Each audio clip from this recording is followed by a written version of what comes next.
I know thy works, and tribulation, and poverty, but thou art rich.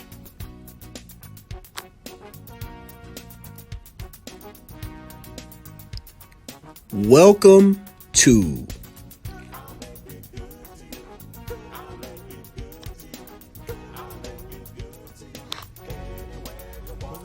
the Black Excellence and Abundance Channel.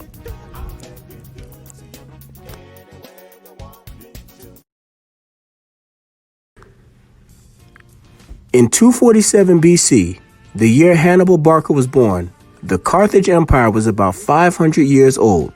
Known as one of the greatest strategists in military history, the battles of Hannibal would strike a turning point in the history of the continent that will be called Africa. Carthage had been settled by Phoenicians in North Africa near the current-day Tunisia. In his 1961 work, French historian Gabriel Adisio comments that he considered Hannibal to be a North African. The majority of the Punic populace seems to have had African, indeed Negroid, ancestry. It is said that the Phoenicians were a Semitic people said to have migrated into northern Africa.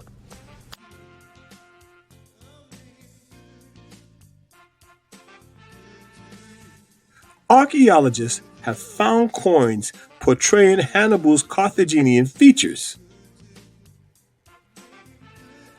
Analysis of the coins found in Italy near the battle site of Lake Trasimene, where Hannibal's Carthaginian army defeated the Romans, shows an African man on one side with the characteristic strong African features such as curly hair, thick lips, and full nose.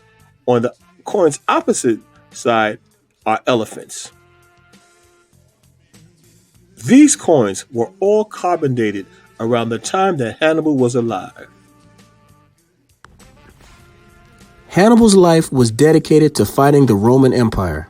His father, Hamilcar, introduced him to the Roman wars and trained him in the Carthaginian army.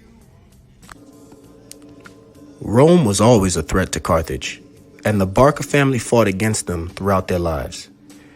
When Hamilcar introduced Hannibal to the army, he made him swear to maintain Rome as an enemy. After his father's death in the Mercenary War, Hannibal decided to fight to earn the lost respect of Carthage, and he traveled to Spain to seek support. It would not be long before Hannibal Barca soon integrated into the Spanish army, and his efforts paid off in a victory over Rome in the First Punic War. The fire in his heart to defeat Rome was real, and he kept his promise to his father to always fight Rome.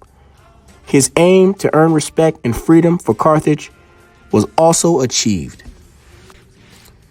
Make no mistake, Hannibal was not only an efficient and capable soldier, but he was also well educated, often proving that the pen is mightier than the sword. He was a great scholar. While his father taught him everything he needed to know about the military and war, his teachers were the key contributors to his all-around development. Hannibal made literary contributions mainly in the field of military books, but was also a keen observer of languages. As he spoke many languages, he committed many of his great battle plans to paper, and being such a military enthusiast, Barca created a manual for the defense of roads. Hannibal Barca was one of the greatest generals of the ancient world and came close to destroying Rome long before it became an empire. His strategic methods and intelligence earned him the title of the father of strategy. Hamilcar, his father, taught him to respect his country, and this loyalty made Hannibal one of the greatest threats the Roman Empire has ever seen. Hannibal had an abundance of elephants in his army, most of which were African elephants. These elephants were much larger in size than the Asian elephants, which his enemies used. However, he rode on an Asian elephant, for he believed that the battlefield could be viewed best from that height.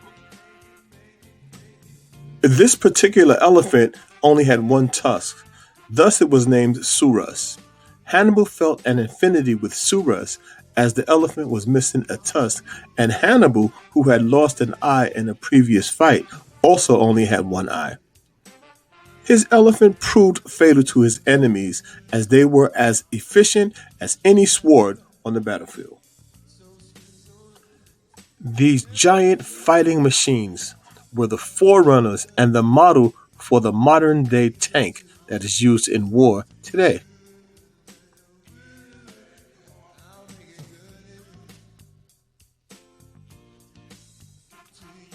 Using elephants in battle gave Hannibal a huge advantage. In October of 218 BC, during the Second Punic War, Hannibal had arrived at the Alps. His soldiers were said to have stretched for more than 8 miles at the Alps foothills of the Roman Empire.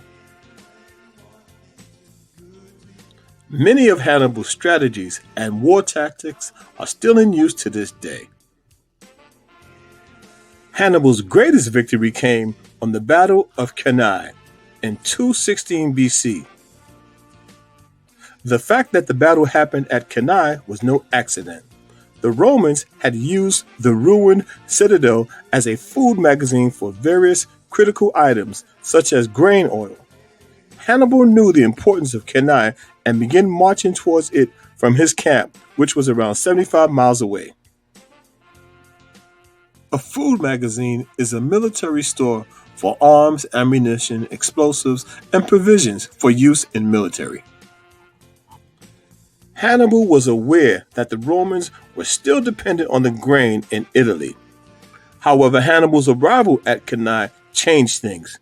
Once the Romans arrived and the fighting started, Hannibal's forces annihilated the Romans. To this day, the battle at Kenai is still believed to be the biggest loss of human life during a single day in battle history.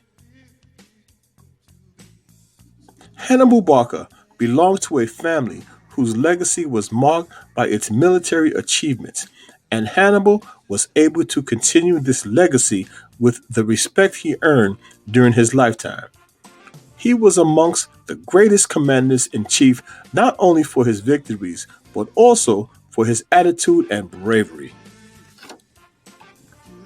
The Black Excellence and Abundance Channel, where Black history is every day. Thanks for watching. We ask that you please like, comment, share, and subscribe. And remember, thou art rich.